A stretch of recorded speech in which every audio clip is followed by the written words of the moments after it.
Hello friends, welcome back to our channel. Let's see what are keywords in Python. Keywords are reserved words that cannot be used as variable names, function names, or any other identifiers. We cannot use keywords as variable names or function names or any other identifiers. Keywords hold some special meaning.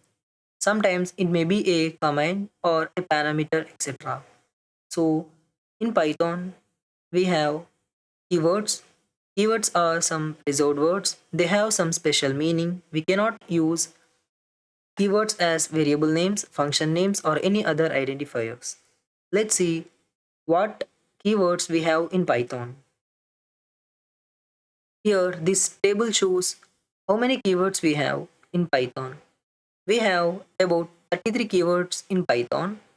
These are some keywords in Python: true, false, class, def, return, if, elif, else, try, except, rise, finally, for, in, is, not, from, import, global, lambda, non-local, pass, while, break, continue, and with, as, yield, del, or assert, none.